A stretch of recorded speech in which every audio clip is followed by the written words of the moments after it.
Yeah, Ryan, just I guess a good place to start. So each quarterback, Marcos, the guys been been for a while. Just talk about Marcos and what he brings to the table for you. Yeah, really excited about Marcos. Even more excited that he's going to be here at semester. He's big, 6'3", 220 plus, very confident. Played a lot of ball. He's thrown for over 9,000 yards in his career. So has logged a lot of winning football from that standpoint. Big arm, extremely talented, can make every throw, strong, accurate. All of the things that you need to be hopefully an elite level quarterback. He's got those intangibles, those tools. So very excited about his career here. And it looks like you're really bulked up on the offensive line. 4 today, 6 today, I should say. 4 high school, 2 JC guys. Just talk about the need and the desire to just add some depth and some size too. Yeah, needed to add numbers. Just from we were so short in numbers when I got the job here anyway, and so we're able to identify the type of guys that we want moving forward. We'll add some more from a transfer portal standpoint as well, with the idea of getting bigger, getting athletic, having some depth. I thought depth was one of the things that we lacked this season. So we'll have depth creates competition, and this is the Big Ten, so the emphasis on big. So definitely want to get bigger up front. When you're on the road recruiting, Ryan, what question are you asked the most by parents and recruits? Depends on what stage. If it's a high school recruit, you talk about academics, you talk about environment, you talk about developmental plan, and fit schematically and culturally. With the transfer portal recruits, it is a much different conversation. They have gone through the recruiting process. They have specific wants and needs. It's definitely more. It's less relationship, more fit, and they're more mature because they've gone through a collegiate season or 2 or 3 or 4, and so those are much different conversations. You mentioned big when it comes to offensive line, but Maryweather, obviously he's 6'2", 200 pounds. How important was it for you and Coach Connor to get a big running back to go behind that offensive line? Yeah, definitely important.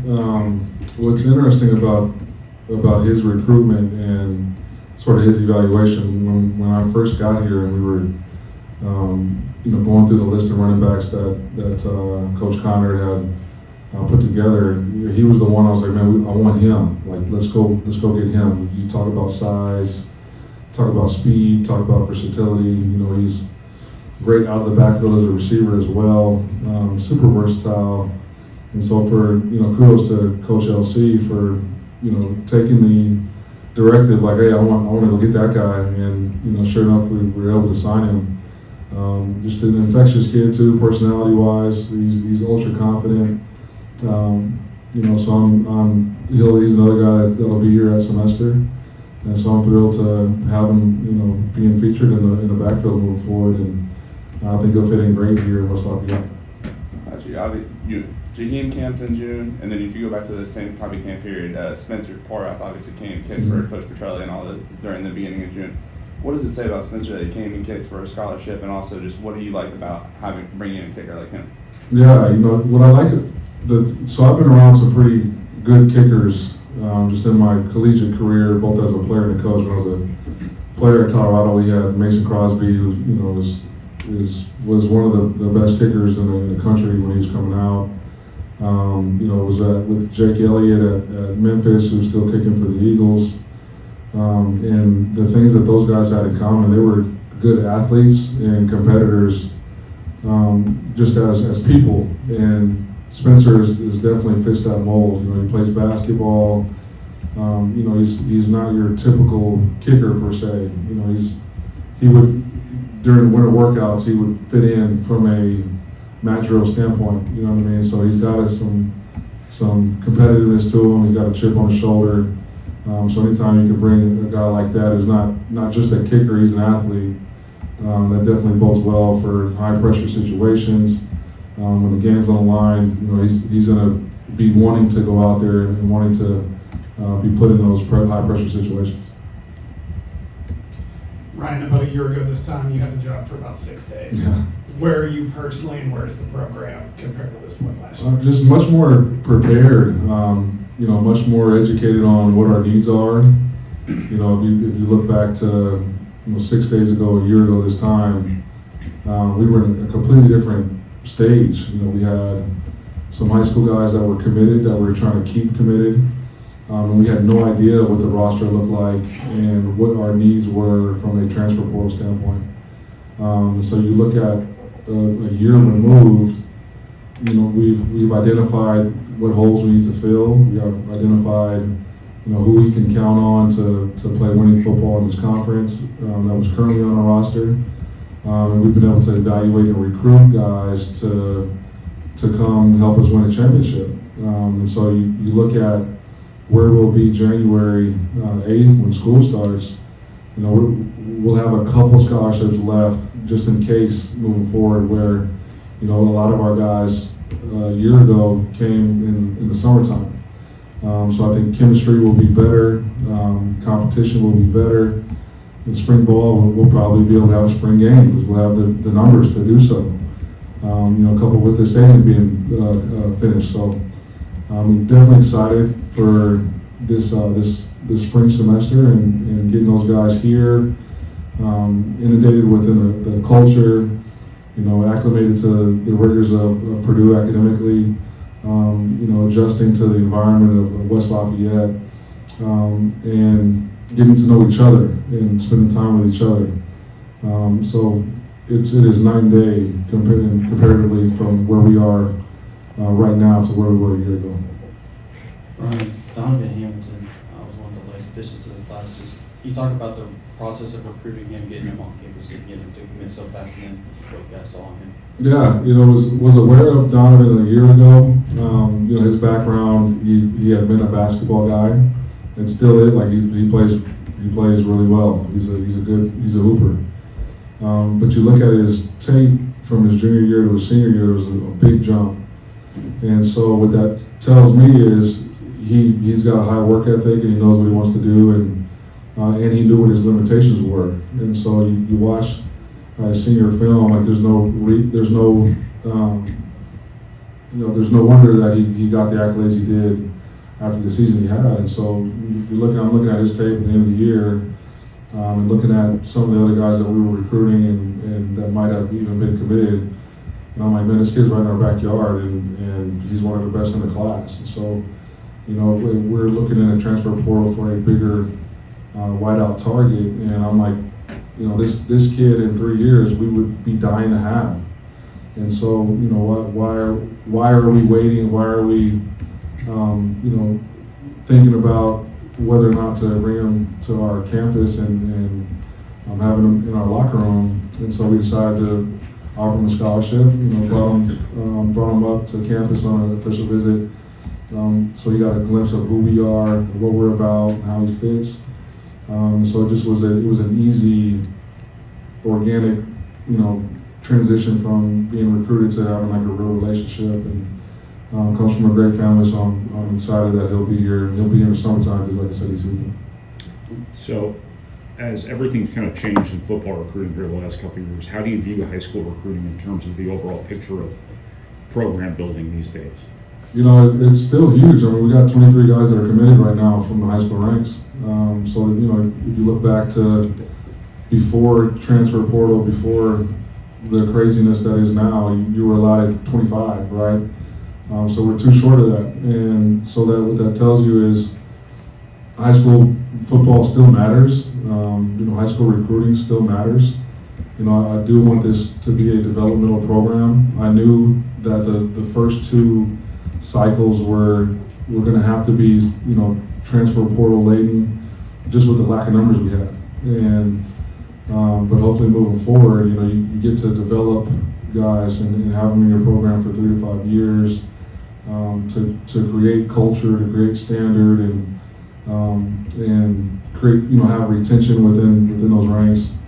So I think it's definitely still hugely important, and hopefully we won't have to dip into the portal as much moving forward. This stuff all kind of bottlenecks. You got your signing day here, you got your transfer portal stuff going on. Is the calendar in your mind workable right now, or does the NCAA need to change some things? It's not my job to think about what is supposed to be changed, or what's good or what's not good, or what could be better, or what needs to be done away with. Any time I'm spending on thinking about those things, it's taken away from just taking advantage of what the calendar is set right now, what the rules are right now. So it's our job as a staff to just adapt and adjust to what is currently allotted and take advantage of it. And I feel like we've done that. Brian, recruiting your own players and the kids that are so committed has become even more important over the last couple of years. What does that process look like? Yeah, relationships matter. The Boilermaker Alliance matters. But retention is at the forefront of what we're trying to do. Like that is of the utmost importance.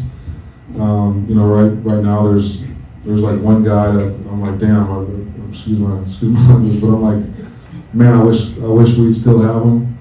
But everyone else, I understood it, and some of it was encouraged. So I feel good from that standpoint, just on retention. But retention is not possible, and the guys that we have committed from the transfer portal is not possible without the alliance. And I think people need to understand that. Like these conversations wouldn't even be had. The trips, the official visits wouldn't be possible without the alliance. And so you look at where we were a year ago. We had some transfer portal guys come in and played some quality minutes for us, where we did not have help from the alliance. And so I'm looking forward to see what that looks like in terms of productivity coming fall.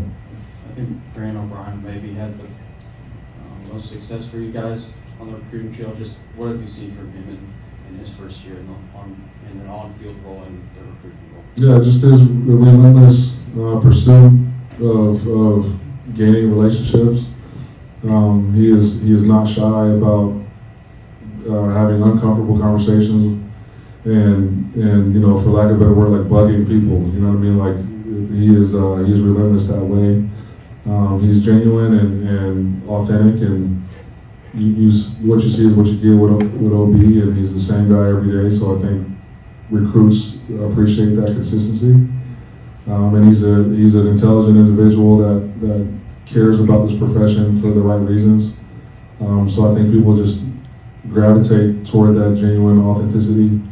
And I'm happy that he's here. Obviously, like we've got a history together.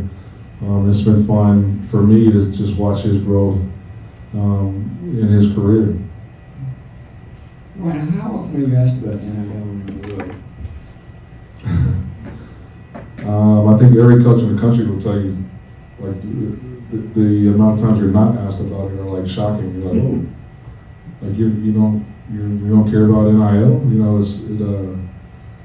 That is nature of college football right now. And then just when you talk about the Boilermaker Alliance, the collective, I mean, again, in your words, it sounds like it's the situation has gotten a lot better from this time Absolutely. last year, this year. Absolutely, there's been a lot of talks, a lot of meetings, and a lot of support. I think Purdue faithful is understanding the importance, understanding the impact that having a strong collective has on and how that effect can have direct correlation with success or lack thereof when it comes to competition. I guess then what's next here? You said you could have a handful of scholarships open when the spring semester starts. Are you done with the high school kids? Because there's one more, of course, signing period in February. You've got 8 portal guys. Is there any idea, maybe the number of new faces that could still be imported into the program here? Yeah, I think from a high school standpoint, we're probably about done. like I said, we got 23 guys that are committed and signed. There are a couple more portal guys out there that we're hoping to close here pretty quickly. So looking at the players that you have signed and the players that you are looking to sign, especially on the defensive side, and your D-line, your linebackers, and all of your defensive players, what do you specifically look for in order to fit your schemes that you guys run? Yeah, man, every position is so different.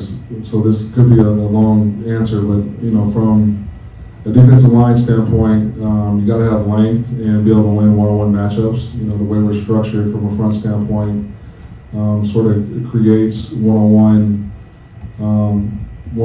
plays throughout the down, right? So you gotta have length, gotta be strong and quick and be able to move laterally. If you're on the edge, you gotta be able to be quick off the ball. Again, you gotta be longer. You're usually going up against offensive tackles or tight ends, and you gotta be a little bit more athletic than the guys that are inside.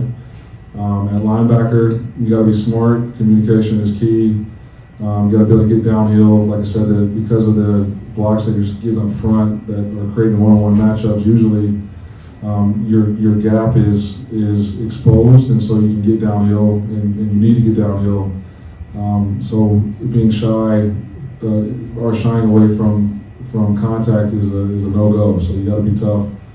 In the back end, a lot of the onus on some of our adjustments are the onus is put on the back end, and so you got to be smart there. It's no secret we play a lot of man-to-man coverage, and so you got to be technique sound and athletic enough to do so. You got to be able to change directions and run and locate the football. And then at corner, you got to be tough, man. Like it is sometimes you're put on an island, so you got to be willing to accept that challenge and thrive in that type of environment and have a short memory. But at the end of the day, like defense is about running to the football as fast as you can and then getting there with an attitude. And so all 11 guys that are on the field at that time got to be tough. And looking at the players coming in, which players are you hoping will make an immediate impact, kind of like what we saw with Dylan Fielding? Hopefully all of them, right? That means we hit a home run with this class. But again, we wouldn't accept or take anybody and put them in this program if we didn't feel really good about them. You don't just hand out scholarships for favors. You know what I mean? So everybody that we signed, we feel like are going to help us win a championship. So which player can have an immediate impact, like that is entirely up to them. I think that's the beauty of football is. The game doesn't care about how old you are, what your skin color is, what your socioeconomic background is, or what happened to you yesterday. The game only cares what happens from snap to whistle between the white lines, and so whoever is supposed to be out there playing and making an impact will be out there. I've heard coaches say 1,000 times over the years that junior college players are typically better their second year. What did you see from the two offensive tackles that lead you to believe they can help you right away next year? You're talking about from the junior college that we just signed? The two junior college offensive linemen. Yeah. One are like physically when they walk in the building, you're like, okay, they got shot. You know what I mean? Jaquan is 6'7", 350, and he doesn't look 350. You know what I mean? Like he's put together. Rod is the same way. He's, I think he was like 315, 320. Does not look that way. And so that's why I'm glad they're also getting here at semester. Sometimes with junior college guys, just with their academics, don't get available till May, and so it was huge that they're able to come in January. Because usually the biggest hurdle is just getting them used to a Power 5 environment and learning the scheme offensively. And so having 8 weeks of workouts with Coach Rowe before we get started with spring ball will be huge in terms of their physical development, getting their bodies prepared to play football, and then spring ball, getting inundated within this game and with the techniques that Coach Johnson is teaching those guys up front. Hopefully we can speed up that process and and not have to wait till year 2 for those guys to realize their potential. With what you want to do offensively, is it more important to have size and power, or is it more important to be athletic and agile and quick and all that? Both. Preferably both, obviously. Perfectly both, yeah. I think you got to, obviously this conference, you know, the defensive line you're seeing in this conference are massive. And so, you know, there's the old adage, like big people beat up little people, you know what I mean? So you got to be big in this conference. But with the way we spread it out and the way we go from sideline to sideline, really the way we've been creative in the run game, definitely you got to have some athleticism and be able to pick them up and put them down and move out of them. Can you just tell us about Coy Beasley and Luke Williams and where they fit in positionally?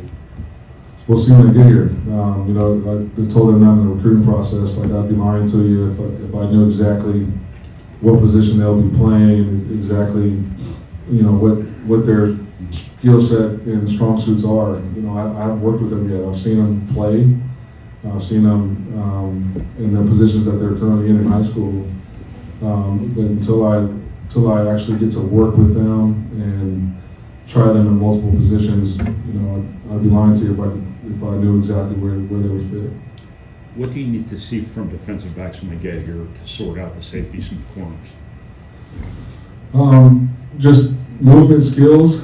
You know, at corner, typically you're a little more athletic, just in terms of your being able to be fluid and change directions, and play the ball down the field. You know, at safety, you usually got to be a little tougher in the run game because you're asked to be there more often. You know, but the way we play, like, you know, everybody's got to be able to cover and everybody's got to be able to tackle. So that's why you just take as many athletic DBs as you can and sort them out when they get here. What do you need in defensive tackles? Like I told, what's your name? Bree. Like I told Bree, you know, from our interior guys, you know, you gotta have length, you gotta be big, you gotta be able to win one-on-one matchups, because the way we're structured, usually you're getting a one-on-one block. We've got time for a few more. We'll go Sam, Tom, and Mick. Ryan, I think a year ago you said recruiting strategy for you was to lock down the state and the surrounding states, and I know it doesn't happen in 12 months, but I think you have 13 or 14 recruits from Illinois, Indiana, Ohio, and then one of the top players in Kentucky, one of the top players in Michigan. Are you pretty satisfied with the footprint you made in this region?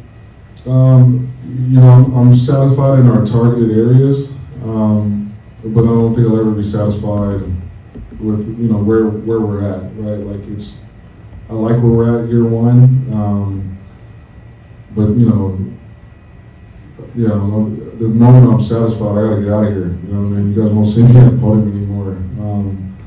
You know, this is a competitive place. You know, obviously you got your basketball is number one in the country right now, and we are definitely not. So no, I'm not satisfied yet. Ryan, is there a sleeper in this class? You think a guy who maybe deserves more attention is getting at this point? Also, do you have any funny anecdotal stories from the road recruiting? Any crazy chase scenes, or just trying to flag somebody down where they're on the road? Crazy stories. It's actually, you know, like today there was no surprises today, so that's awesome. Like, when you go to signing day, you're not like, oh snap, like, what's going on? That's usually a good day. So nothing really wild or out of the ordinary. Got to eat a lot of good food. You know, I hate to say it, but I've gained like 12 pounds through this time period. You know, worked out for the first day yesterday in 5 weeks, so gotta definitely get back on that. Nick, go ahead. Finish So up. we're finishing off here, so let's put these into clusters real quick. You talked about Donovan earlier, but what do you like about this receiver group with Shamar, Jesse, Draymar, and obviously Donovan? Yeah, all of them can run, and obviously all of them have really good ball skills, and to me, like, all of them, like, the potential is through the roof. You know, they're nobody's polished. They're obviously ultra productive. Otherwise, they wouldn't be here. But you know, their potential, like I said, is just like I said, we would be looking for a lot of them in the portal right now, 3 years from now. So definitely excited about that group and what they bring from an athletic standpoint and a competitive standpoint. Like all of them have a chip on their shoulder and make game-changing plays. Like you see it on film, and so I'm excited for them. Staying on offense, that four-man group of Max Parrott and John Randall, Jordan King, Jaden Ball, the offensive line group. How does that group fit together, and what stands out to you about them? They're already really tight. Like they've got a group chat thread kind of going on, and all of them have gravitated toward one another. Obviously they all fit the bill from a height and weight measurement standpoint, and all of them, they play a little nasty. So Marcus, or Coach Johnson, he's got a definite idea of what he's looking for from the offensive line position. I thought he did a great job of identifying and signing and closing those guys. If you lump the front five in together, you got, I assume, 2 D tackles in D'Amico and Caleb, and then you got 2 maybe outside linebackers, Jamari and DJ. You can say where you think Jamari will play, but that front five group that you're bringing in, what do you think about what Coach Janine and Coach Haley added to their rooms? Yeah, they added what we need, right? You got size and athleticism on your interior. And you got some versatility and some length on the outside. And, all those guys have great teams. What I love about this class, too, is, especially when you start getting commitments so early, a lot of those guys committed in the summertime after visits. You worry about, how their progress their senior year, and all of them to a man, like they had great senior seasons. That is one thing I'm proud of with this class. And then finishing off that last cluster of the DB group, big group, obviously. You got Todd, Caleb. We can go on and on about the different guys that are in there, but what do you like about what you're adding to the defensive back room and how it helps improve the defense back there? Yeah, you're adding speed and versatility. I think all of them have position flexibility. A lot of them also play both sides of the ball, and so you got ball skills from that standpoint. And nobody is afraid in that group. Like everybody, it comes downhill, and when they have a chance to get a good shot on somebody, they do. Looking forward to the competition in that room. All right, thanks, Coach. Thanks, everyone. Happy holidays.